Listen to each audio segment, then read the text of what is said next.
ইখলাস, এটাকে আমরা সাধারণত কুল হুয়াল্লাহ সূরা বলি, তাই না? ইখলাস মানেটা কি?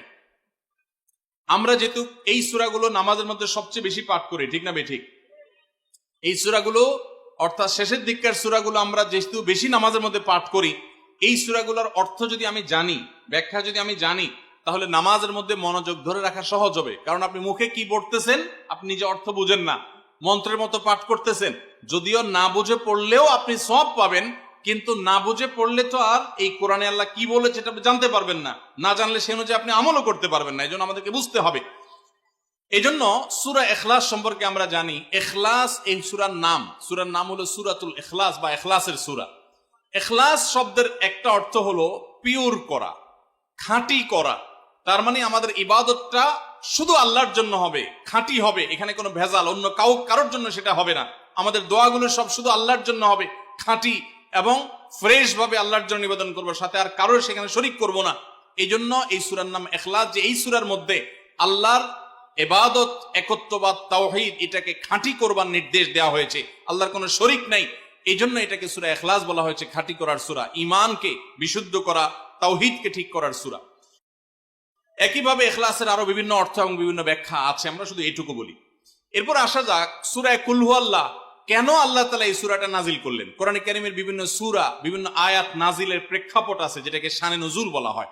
কেন এই সূরা আল্লাহ তাআলা আমাদেরকে দিয়েছেন, এ সম্পর্কে প্রিয় নবী সাল্লাল্লাহু আলাইহি সাল্লামের এক সাহাবী, তার থেকে একটি হাদিস বর্ণিত আছে। সেই হাদিসের আলোকে আমরা জানি যে মক্কার মুশরিকরা, মক্কার কাফিররা, অবিশ্বাসীরা, তারা প্রিয় নবী সাল্লাল্লাহু আলাইহি সাল্লাম যখন তাওহীদের দাওয়াত দিলেন, আল্লাহর পথে আসার দাওয়াত দিলেন, তারা বলল, মুহাম্মদ, আমরা তো সবার বংশ পরিচয় জানি। সেই যুগে মানুষ উটের পর্যন্ত বংশ পরিচয় জানতো, শিখতো।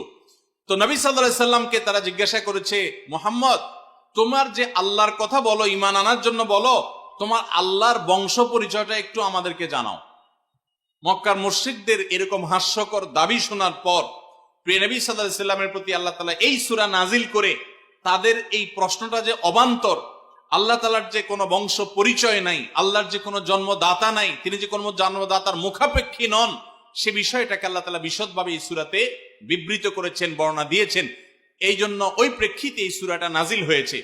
কোন কোন উলামায়ে কেরাম, কোন কোন মুফাসসিরগণ অবশ্য ভিন্ন আরো একাধিক কথাও বলেছেন, তবে এটি সবচেয়ে প্রসিদ্ধ এবং বেশিরভাগ মুফাসসিরদের মত এটি যে সূরা ইখলাস, কুল হুয়াল্লাহ সূরা নাজিল হয়েছে মক্কার মুশরিকরা প্রিয় নবী সাল্লাল্লাহু আলাইহি সাল্লামের কাছে আল্লাহর বংশ পরিচয় জানতে চাওয়ার মতো মূর্খতাসুলভ প্রশ্ন করেছে।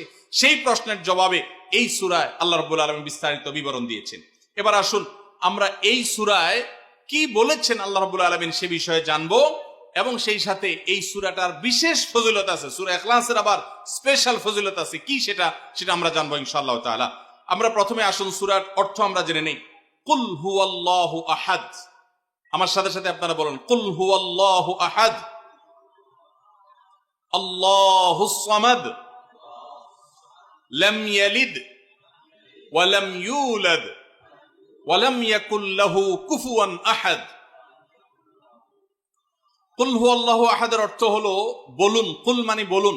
এই কুলটা বড় কাফের কুল। আমরা অনেকে কয় রস্যকার কুল ও কুল, বড়ই লিখতে যে কুল লিখি আমরা ওইরকম বলি।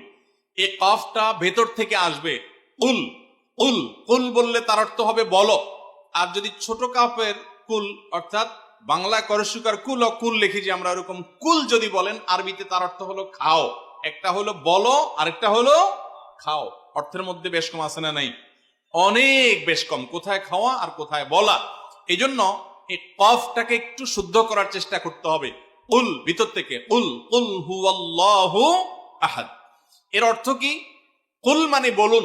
আল্লাহ তাআলা তার রাসূলকে বলছেন, হে রাসূল, আপনার ভেতরে যে বিশ্বাস আছে তাওহীদের প্রতি, সেই বিশ্বাসকে প্রকাশ করে বলুন, হুয়াল্লাহু, হুয়া মানে তিনি, আল্লাহ মানে তো আল্লাহ, বলুন যে তিনি আল্লাহ, আহাদ মানে একক, অদ্বিতীয়, তার কোনো শরিক নাই, তার কোনো অংশীদার নাই, তিনি একক। বংশ পরিচয়ে তার থাকার প্রশ্নই ওঠে না। যিনি একক, যিনি অদ্বিতীয়, যার কোনো শরিক নাই এবং যার কোনো পার্টনার নাই, যার কোনো ফ্যামিলির সদস্য নাই, যিনি একক, তার বংশ পরিচয় জানতে চাওয়া এটা মূর্খতা এবং অজ্ঞানতা। এজন্য আল্লাহ রাব্বুল আলামিন জানিয়েছেন, কুল হুয়াল্লাহু আহাদ, বলে দিন তিনি আল্লাহ যিনি একক, আল্লাহুস সামাদ, আল্লাহ হলেন সমাদ। সমাদ শব্দের অর্থ হলো যে তিনি হলেন সেই মহান সত্তা, সবাই যার কাছে মুখাপেক্ষী, তিনি কারোর কাছে মুখাপেক্ষী নন। সমাদ মানে হলো যিনি অমুখাপেক্ষী, যিনি কারোর মুখাপেক্ষী না। পৃথিবীর সকল সৃষ্টি তার মুখাপেক্ষী, তিনি কারো মুখাপেক্ষী না। যেহেতু তিনি কারোর মুখাপেক্ষী না, অতএব তার বাপেরও প্রয়োজন নাই, তার মায়েরও প্রয়োজন নাই, তার সন্তানের প্রয়োজন নাই, বন্ধুর প্রয়োজন নেই, তার কারোর কোনো প্রয়োজন নেই। সবার তাকে প্রয়োজন, কিন্তু তিনি কারোর কাছে মুখাপেক্ষী নন। আল্লাহুস সামাদ, লাম ইয়ালিদ ওয়া লাম ইউলাদ, যেহেতু তিনি কারো মুখাপেক্ষী নন, এজন্য তিনি কাউকে জন্ম দেননি। ওয়া লাম ইউলাদ, এবং তাকেও কেউ জন্ম দেয়নি। যেহেতু তিনি কোনো কারো মুখাপেক্ষী না, এজন্য তার বাপমারও প্রয়োজন নাই। আমরা দুনিয়াতে আসার জন্য বাপমার মুখাপেক্ষী, বাপমা ছাড়া আসতে পারে না। যেহেতু আল্লাহ কারো মুখাপেক্ষী নন, এই জন্য তার কোনো জন্মদাতার প্রয়োজন হয়নি। ওয়া লাম ইউলাদ, এবং তিনি কাউকে জন্ম দেননি। কারণ আমাদের সন্তান সন্ততি জন্ম দিতে হয় আমাদের প্রয়োজনে, কারণ আমার বংশধারা ধরে রাখতে হবে, আমার নামটা ধরে রাখতে হবে, আমার সম্পদ রক্ষণাবেক্ষণ করতে হবে, বৃদ্ধকালে আমাকে দেখাশোনা করতে হবে। এইসব কারণে আমাদের সন্তানের প্রয়োজন হয়।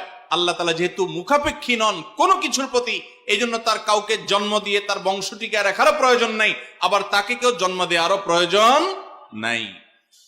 ওয়ালাম ইয়াকুল্লাহু কুফুয়ান আহাদ, আর তার কোনো সমকক্ষ নাই, তার সমান কেউ নাই, তার সাথে কোন প্রকার সাদৃশ্য হতে পারে এমন আর কেউ নাই।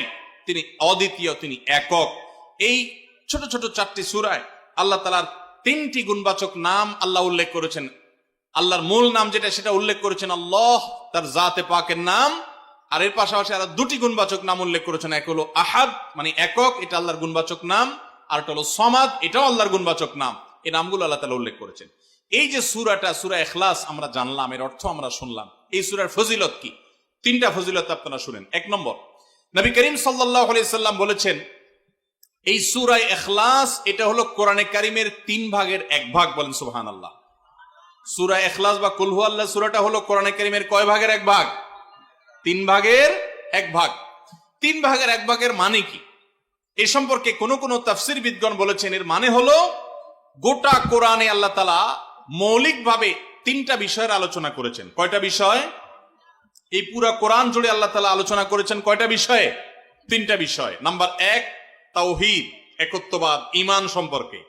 নাম্বার 2 আখবার, বিভিন্ন জাতি গোষ্ঠীর ইতিহাস আল্লাহ এখানে আলোচনা করেছেন। নাম্বার 3 এই কোরআন আল্লাহ তাআলা আলোচনা করেছেন আহকাম বা বিধিবিধান। ঈমানটা মানুষের, বিশ্বাসটা মানুষের সবচেয়ে গুরুত্বপূর্ণ। বিশ্বাস মানুষকে পরিচালনা করে, জন্য কোরআনে এটার আলোচনা সবচেয়ে বেশি। এরপর ইতিহাসের আলোচনা মানুষের অনেক বেশি প্রয়োজন শিক্ষা গ্রহণ করবার জন্য পূর্বের ঘটনাবলী থেকে, সেজন্য সেগুলোও আছে। আর 3 নম্বর বিধিবিধান, মানুষ কিভাবে চললে কোন দিকে গেলে লাভ হবে, কোথায় গেলে ক্ষতি হবে, সে হালাল হারামের বিবরণ কোরআনে আছে। 3টা বিষয়ের আলোচনার মধ্যে একটা হলো তাওহীদ বা ঈমান। এই সূরা ইখলাস এমন একটা সূরা কোরআনের, এই একটা সূরাতে পুরা সূরার 4টা আয়াতের সবগুলো আয়াতে শুধু ঈমান সম্পর্কে, শুধু আল্লাহর জাত সম্পর্কে বলা আছে। বলেন সুবহানাল্লাহ। ভাইরা আমার, এই সূরা ইখলাস বা সূরা কুল হুয়াল্লাহ এটা কোরআনে কারীমের 3 ভাগের 1 ভাগ। এটা একটা ব্যাখ্যা। আরেকটা ব্যাখ্যা হলো, কোরআনে কারীম যদি কেউ পুরাটা পড়তে পারে, যে পরিমাণ সওয়াব সে লাভ করবে। শুধু কুল হুয়াল্লাহ সূরা যদি একবার পাঠ করে, কয়বার? একবার যদি পাঠ করে, কোরআনে কারীমের 3 ভাগের 1 ভাগ তেলাওয়াত করার সওয়াব আল্লাহ তাআলা ওই ব্যক্তিকে দান করেন। তাহলে যদি কেউ 3 বার পাঠ করে, তাহলে এখান থেকে বোঝা যায় যে আল্লাহ তাআলা তাকে পুরা কোরআন একবার তেলাওয়াতের সওয়াব দান করবেন। পুরা কোরআন কষ্ট করে তেলাওয়াত করলে সেটার যে মর্যাদা হবে সেটা অবশ্যই ভিন্নতর। কিন্তু 3 কুল ইখলাস এটাকে 3 বার পাঠ করলে আল্লাহ রাব্বুল আলামিন কোরআনে কারীমের পূর্ণাঙ্গ কোরআন তেলাওয়াতের সওয়াব পাবেন বলে অনেক উলামা ইকরাম, মুহাদ্দিসিন ইকরাম বলেছেন এই হাদিসের আলোকে। এটা হলো এর দ্বিতীয় ফজিলত। প্রথম ফজিলত। দ্বিতীয় ফজিলত হলো, আমাদের প্রিয় নবী সাল্লাল্লাহু আলাইহি ওয়াসাল্লামের সময় তিনি এক দলকে একটা অভিযানে পাঠিয়েছেন। তাদের মধ্যে যিনি ইমাম সাহেব ছিলেন, ওই আল্লাহর বান্দা প্রত্যেক নামাজের মধ্যে যে কোনো সূরা পড়তেন, যে কোনো কেরাত পড়তেন, শেষে সূরা ইখলাসটা অবশ্যই পাঠ করে তারপর রুকুতে যাইতেন। এখন সাহাবীদের মধ্যে একটা প্রশ্ন দেখা দিল যে এই লোকটা প্রত্যেক রাকাত নামাজে সূরায়ে ফাতিহা আলহামদু সূরা পাঠ করার পর যেই সূরাই পড়েন, যেই কেরাতি পড়েন, সাথে আবার কুল হুয়াল্লাহটা কেন পড়েন? আমরা তো নবী সাল্লাল্লাহু আলাইহি ওয়াসাল্লাম কিরম করতে দেখি নাই। তখন সাহাবীরা এসে নবী সাল্লাল্লাহু আলাইহি ওয়াসাল্লামকে জিজ্ঞাসা করলেন, ইয়া রাসূলুল্লাহ, আমাদের ইমাম সাহেব যাকে আমাদের সাথে আপনি দিয়েছেন, যিনি আমাদের সাথে আছেন, এই ব্যক্তি প্রত্যেক রাকাতে অন্য যা পড়ুক আর না পড়ুক এই কুল হুয়াল্লাহ সূরাটা উনি পড়েই পড়ে, এটা উনি ছাড়ে না, এর কারণটা কি? তখন নবী সাল্লাল্লাহু আলাইহি ওয়াসাল্লাম জিজ্ঞাসা করলেন ওই ব্যক্তিকে যে তুমি কেন এই সূরা পাঠ করো?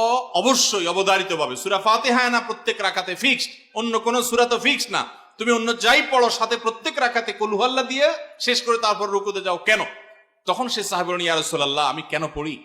কারণ কোরআনে কারিমে এই একটা সূরা, সূরা ইখলাস বা কুল হুয়াল্লাহ সূরাটা একমাত্র সূরা যেই সূরার শুরু থেকে শেষ পর্যন্ত সবগুলো আয়াতে শুধু আমার আল্লাহর কথা বলা আছে। কোরআনের অন্য কোন সূরা এমন নাই যেই সূরার শুরু থেকে শেষ পর্যন্ত পুরো সাবজেক্ট আগা টু গোড়া পর্যন্ত সবগুলো বিষয়, সবগুলো আয়াতে শুধুমাত্র আল্লাহর পরিচয় দেওয়া হয়েছে, এমন আরেকটা সূরা নেই। যেহেতু এখানে শুধু আল্লাহর কথাই বলা হয়েছে, এই জন্য এই সূরাকে আমার অনেক বেশি পছন্দ হয়, এই জন্য এই সূরাকে অনেক বেশি আমি ভালোবাসি। আমার আল্লাহর আলোচনা এখানে। অন্যান্য সূরাতে কোথাও ইতিহাস, কোথাও হালাল হারাম, কোথাও বিধিবিধান, কোথাও অন্যান্য আলোচনা আছে, কিন্তু এই সূরায় শুধু আমার আল্লাহর কথা বলা আছে। এই জন্য আল্লাহর মহব্বতে এই সূরাকে আমি অনেক ভালোবাসি, কুল হুয়াল্লাহ সূরা। নবী করিম সাল্লাল্লাহু আলাইহি ওয়াসাল্লাম তখন বলেছেন, তোমার এই ভালোবাসার কারণে আমার কাছে ওহী আল্লাহ পাঠিয়েছেন যে আল্লাহ তাআলা তোমাকে স্পেশালি ভালোবাসেন। এবং অন্য বর্ণনায় আসছে নবী সাল্লাল্লাহু আলাইহি ওয়াসাল্লাম বলেছেন, হুব্বুকা ইয়্যাহা ইউদখিলুকাল জান্নাহ, তুমি এই সূরাকে যে ভালোবাসো, এই ভালোবাসার কারণে আল্লাহ তাআলা তোমাকে জান্নাতে প্রবেশ করাবেন, সে ওয়াদা করেছে। অতএব ভাইরা আমার, সূরা ইখলাস বা কুল হুয়াল্লাহ সূরাকে স্পেশালি আমরা মহব্বত করব, ঠিক আছে না ইনশাআল্লাহ? এই সাহাবীর পাশাপাশি মদিনায় আরেক সাহাবী, তিনিও ইমামতি করতেন এবং ইমাম হিসাবে দায়িত্ব প্রাপ্ত ছিলেন নবী সাল্লাল্লাহু আলাইহি ওয়াসাল্লাম তরফ থেকে, তিনিও একই কাজ করতেন। তার ব্যাপারে নবী সাল্লাল্লাহু আলাইহি ওয়াসাল্লামের একই রকমের জবাব দেওয়ার কথা আমরা হাদিস থেকে জানতে পারি। সেখান থেকে সূরা ইখলাসের মর্যাদা বোঝা যায়। আমরাও অনেকে সূরা ইখলাস প্রায় রাকাতে পড়ি, আছে না নাই? আপনারা কারা কারা একা একা যখন নামাজ পড়েন, নফল হোক, সুন্নত হোক বা ফরজ হোক, যখন নামাজ পড়েন প্রায় রাকাতে সূরা কুল হুয়াল্লাহ পড়েন কারা কারা? একটু হাত তোলেন তো। আচ্ছা, হাত নামান। খুশি হইয়া হাত তুলছেন, মনে করছেন প্রশংসা পাবেন। প্রশংসা না, বরং একটা বদনাম পাওয়ার ভয় আছে। হাতটা তোলাইছি আমি, আপনারা মনে করছেন সবসময় হাত তুললেই শুধু জিতা যায়। দেখেন, যারা সূরা ইখলাসকে মহব্বত করে, এই যে ঘটনা আমরা শোনালাম নবী সাল্লাল্লাহু আলাইহি ওয়াসাল্লাম, এটা জেনে যে আমার আল্লাহর আলোচনা আছে এই সূরায়, অন্য কোনো আলোচনা নাই, আল্লাহর পরিচয় উল্লেখ করা আছে, আল্লাহর বৈশিষ্ট্য এবং ক্ষমতার উল্লেখ আছে, সেই মহব্বতে যদি কেউ সূরা ইখলাসকে মহব্বতের সাথে ধীরে ধীরে পড়ে, তাহলে তো তিনি অবশ্যই আল্লাহর কাছে বিশেষ মর্যাদা পাবেন। ওই সাহাবীর মতো আল্লাহর ভালোবাসা পাওয়ার সম্ভাবনা জোরালো। তবে আমাদের বেশিরভাগ মানুষ কুল হুয়াল্লাহ সূরা দিয়ে নামাজ পড়ে নামাজ শর্ট করার জন্য, ঠিক না বেঠিক? তাহলে এবার যদি আমি বলি কারা কারা নামাজ সংক্ষেপ করার জন্য কুল হুয়াল্লাহ সূরা দিয়ে নামাজ পড়েন, তাহলে দেখা যাবে হাত ওইগুলো আবার উঠছে। তাহলে সংক্ষেপ করার উদ্দেশ্যে সূরা কুল হুয়াল্লাহ পড়লে সেটার কারণে আল্লাহর কাছে সওয়াব পাবেন না, বরং আপনার নামাজের মর্যাদা আরো কমবে। নামাজ কি সংক্ষেপে করতে হয় না লম্বা সময় নিয়ে করতে হয়? আমরা খাওয়াটা খুব ধীরে সুস্থে খাই, ঘুমটা খুব ঠান্ডা মাথায় যায়, কাজ কাম খুব ঠান্ডা মাথায় করি, শ্বশুরবাড়ি গেলে খুব আস্তে ধীরে যাই, সব কাজগুলো আমরা ধীরে সুস্থে করা পছন্দ করি।